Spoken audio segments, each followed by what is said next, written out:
Hello everybody, it's George from Ireland. Welcome back to my channel. So in this video, I'd like to say requiescat in pace to Ben Ferenc. Well, the late Ben Ferenc, he's best known for having been a prosecutor at the Nuremberg International Military Criminal Tribunal. So Mr. Ferenc has been called to the great big courtroom in the sky before the ultimate judge. He was aged 103 years. So he was born in what was then Hungary. I suppose it was just before Trianon. Yeah, is now Romania, into a Jewish family. And as an infant, his family they emigrated and they came to live in the United States. He grew up in New York City. And so he was had a real stellar mind, and because of his outstanding intellect, he went to university, which was at City College of New York, about the age of 15, and his prodigious talent was spotted.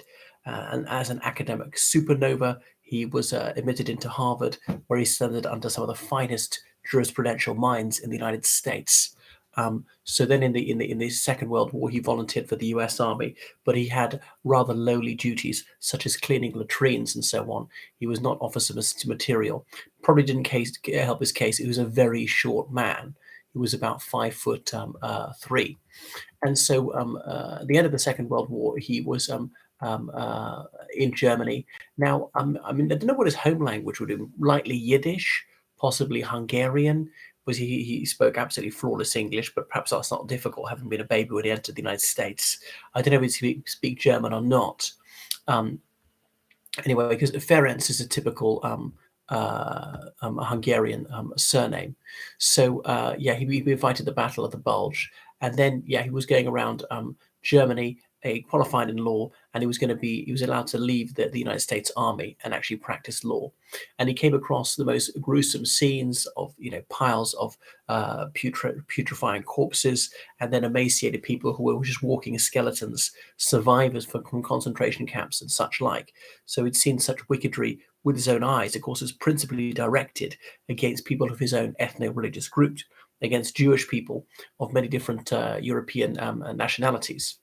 And he went to Buchenwald, which was a veritable charnel house, one of the largest concentration camps in Germany. So obviously this was horrific. This was seared into his memory. These were the most unspeakable crimes screaming to heaven for vengeance, and something that he could never forget so long as he lived. And so then he had the privilege of prosecuting people, particularly members of the Einsatzgruppen, and they were members of the Schutzstaffel, as in SS, Schutzstaffel being protection squad, Hitler's bodyguard from the early 1920s, but it was expanded. It was 900,000 strong by the end of the Second World War, and most of them were nothing to do with guarding Adolf Hitler. So there was the Waffen-SS, the armed SS, who actually did ordinary military duties, fighting, even had tanks. But there was the Totenkopfverbände, the Death's Head units, who actually had a symbol of a human skull on their hats. They were the ones running the concentration camps, extermination camps. Now, the Einsatzgruppen, and there were only about 3,000 of them, they're people who particularly went into the illegally occupied Eastern territories, what we now call Poland, and the Soviet Union. Well, it was the Soviet Union, now Ukraine, Belarus, Russia, and particularly killing Jewish civilians. Now, the Einsatzgruppen would often say that this was an anti-partisan operation. Now, they would kill lots of civilians, particularly Jewish ones, but sometimes Gentile Poles, Gentile Ukrainians, Gentile Belarusians.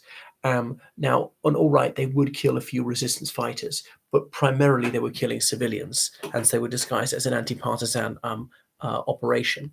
And so these were often hardened real serial killers, because ordinary German troops found it difficult to bring themselves to do that. They had some moral scruples not to be killing civilians or not to be killing disarmed people, but the Einsatzgruppen really didn't find it difficult to do that. And I know you'll find psychopaths in all nationalities, in all races and religions and so on. And I don't think Germany is a particularly high number of them. I could be wrong, but I'm not Teutonophobic. I don't want to be racist in any direction, and that includes being racist against Germans, just telling the plain truth without trying to demonize a whole nation. So there were 22 men who we prosecuted, and all of them were found guilty on at least one charge. Some were found guilty on several. 40 of them were sentenced to death, and only 4 of them were actually put to death, which is extraordinarily extraordinarily lenient. So yeah, then he prosecuted at Nuremberg, which began in late 1945 and finished up, I think it was in September 1946. Nuremberg was chosen, that city in Bavaria, more or less the geographical center of Germany, okay, slightly far south. Um, the United States occupation zone. Formerly, the headquarters of the tribunal was in Berlin, as in the Soviet occupation zone, but the trial actually took place in a courtroom in Nuremberg because it's a city without much strategic significance. It had no major manufacturing going on there, didn't have large military bases, and therefore it was left virtually unscathed in Germany. Of all the German cities, it was the least damaged by the war, had good courtroom facilities, and a prison right beside it where the detainees were held under US military custody. And so it'd be decided that at Yalta in February 1945 that the criminal tribunal would be held. They wouldn't be summarily executed upon capture, as Churchill had wanted. They'd be extensively interrogated beforehand. They would show the world what a fair trial was like. As the chief prosecutor, I think it was Jackson, said, giving them the fair trial that they never gave even to their own countrymen, and having a historical record of this. And there was that very sonorous opening address by Jackson, the chief U.S. military prosecutor, saying that history cannot tolerate these crimes being ignored because civilization cannot survive their being repeated. Unfortunately, similar crimes have been committed since, I suppose, by the Sudanese regime in Darfur, for example, the Rwandan genocide and things like that. And Putin, obviously, on a smaller scale in Ukraine. So he prosecuted there, and the trial was not rushed. The defendants were entitled to speak in their own defense. Even they didn't claim to be mistreated. They were treated humanely. They were given ample facilities to prepare their defense. They're provided with excellent legal counsel, free of charge. That was paid for by the occupation authorities, and so on. They were allowed to examine and question, scrutinize the evidence against them. And then verdicts were rendered. Not all of them were convicted on all charges, and then not all of them were sentenced to death, and so on. So that was it. I mean, one of the arguments would be nemo iudex in causa sua, or that was an ex post facto rationalization of what was going on. Nulla crimen, nulla pena sine lege.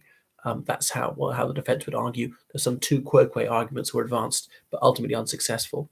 So Mr. Ferenc, when he left Nuremberg, he returned to the United States. He was a professor of international law, and he ardently campaigned for the establishment of an international court to prosecute heads of state who had committed crimes against humanity and war crimes, and he published numerous books on this topic. So he was elated when the International Criminal Court was founded in The Hague in the Netherlands, although it's not been terribly effective because quite a few countries have not signed its Rome Statute or withdrawn therefrom, for instance, the United States. But notably, perhaps it would have given some satisfaction in his dying weeks to see that Vladimir Vladimirovich Putin has been called to account. An arrest warrant for him has been issued by the ICC. And I would dearly love to see him hauled before it. So Mr. Ferenc was married for decades, and he said he never exchanged a harsh word with his good wife Gertrude Fried, and they were blessed with a son and a trio of daughters. So that's him, Ben Ferenc. How I wish I could have met him. He'll be sorely missed. Goodbye.